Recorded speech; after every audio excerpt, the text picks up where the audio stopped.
Hi friends, very good evening friends. ఈరోజు heritage foods Q1 results వచ్చినాయి friends. ఈరోజు దాని గురించి తెలుసుకుందాం. ఈరోజు స్టాక్ మార్కెట్లు నష్టాల్లో ముగిసినప్పటికీ హెరిటేజ్ షేర్లు మాత్రం పాజిటివ్గా ట్రేడ్ అయ్యాయి ఫ్రెండ్స్. ఈరోజు Q1 ఫలితాల్లో కంపెనీ మంచి పనితీరు కనబరచడమే ఇందుకు కారణం.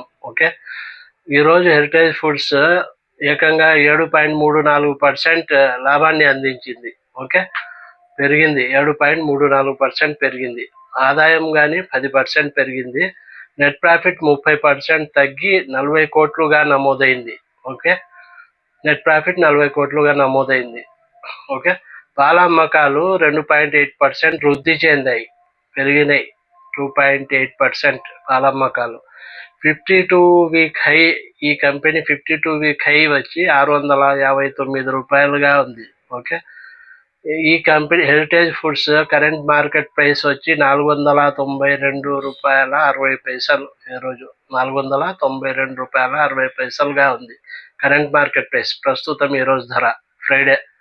Okay, 18 July Friday.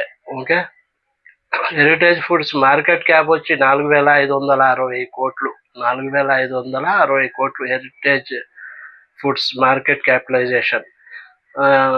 ఈ కంపెనీ పిఈ రేషియో వస్తే, ప్రైస్ టు అర్నింగ్ రేషియో వస్తే 24.24గా ఉంది. ఓకే, కంపెనీ విజన్ 2030 ద్వారా దేశంలోని టాప్ డైరీ న్యూట్రిషన్ బ్రాండ్స్లో ఒకటిగా ఎదగాలని కంపెనీ లక్ష్యంగా పెట్టుకుంది. ఓకే, రోజుకు 28.7 లక్షల లీటర్ల పాలను ప్రాసెస్ చేసే సామర్థ్యాన్ని కలిగి ఉంది ఈ కంపెనీ హెరిటేజ్ ఫుడ్స్. ఓకే, 418 రకాల డైరీ ఉత్పత్తులను అందిస్తోంది ఈ కంపెనీ. 418 రకాల డైరీ ఉత్పత్తులను అందిస్తోంది ఈ కంపెనీ. హెరిటేజ్ ఫుడ్స్ డైరీతో పాటు రెన్యూబుల్ ఎనర్జీ, ఫుడ్ ప్రొడక్షన్లో కూడా కంపెనీ విస్తరించింది. ఓకే ఫ్రెండ్స్, ఇది ఫ్రెండ్స్ ఈ కంపెనీ గురించి. ఈ వీడియో నచ్చితే సబ్స్క్రైబ్ చేసుకోండి ఫ్రెండ్స్. Thank you.